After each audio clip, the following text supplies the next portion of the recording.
किया। मैं जानता हूँ कि तुम बहुत कंफ्यूज और नर्वस हो। सच कहूँ तो उस समय मेरे पास कोई चॉइस नहीं थी। तुम्हारे घर वाले मुझे अपने साथ लाने नहीं दे रहे थे और बार बार कह रहे थे कि मेरा तुमसे क्या रिश्ता है, मैं तुम्हें किस हक से ले जा रहा हूँ। इसलिए मैंने मंगलसूत्र पहना दिया है। डोंट वरी, ये कोई प्रॉपर शादी नहीं है, क्योंकि इस शादी में ना तो कोई सिंदूर था और ना ही फेरी। तो तुम घबराओ मत। जैसे ये भी ने कहा, धनी अचानक अचानक खाते खाते रुक गई। भले ही वो यही तो चाहती थी, पर फिर भी उसे ये सुनकर अच्छा क्यों नहीं लगा। धवनी ने अबीर की तरफ सोचा, क्या मैं इतनी बेवकूफ़ हूँ जो इस शादी को सच मान बैठी थी।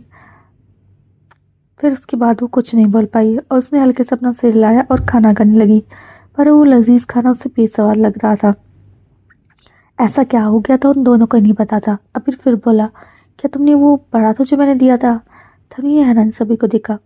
वो इस सारी हड़बड़ी में उस फाइल के बारे में भूल गई। धवनी बोली, क्या दिया था आपने मुझे। सॉरी, मैं भूल गई। अबीर को भी लगा कि धवनी को सच में कॉन्ट्रैक्ट पढ़ने के लिए टाइम नहीं मिला होगा। उसे ये बात अच्छी नहीं लगी। अबीर बोला, वो डॉक्यूमेंट्स जो मैंने तुम्हें कल दोपहर को दिए थे।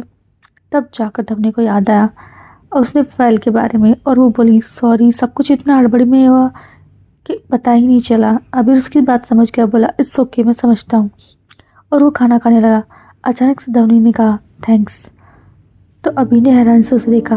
धवनी फिर बोली, थैंक यू, इसलिए इतना सब कुछ करने के लिए। आपकी कोई ड्यूटी नहीं थी वो करना, पर फिर भी आपने मेरे लिए इतना सब कुछ किया, रिस्क लिया। आप इतने बड़े आदमी हैं और मैं तो कुछ भी नहीं हूँ, फिर भी आपने मेरे लिए सब किया। थैंक यू अबीर जी। ये कहते उसकी आंखें अभी नम हो गई।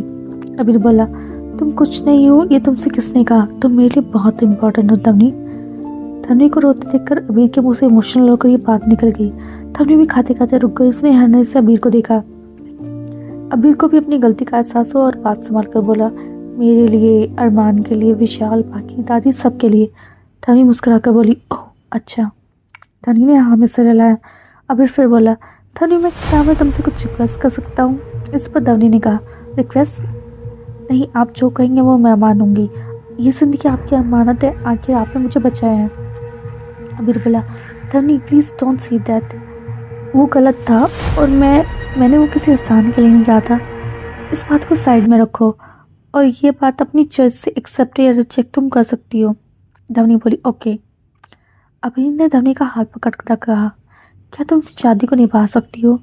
अबीर की यह बात सुनकर धवनी अंदर तक हिल गई। अब क्या होगा एक दूसरे के लिए तड़प रहे इन दिल का नतीजा, कि ये मिल सकेंगे एक दूसरे से, या इनका डर ही चलेगा इन्हें पीछे। क्या होगा धवनी का अबीर की कॉन्ट्रैक्ट मैरिज के लिए रिएक्शन।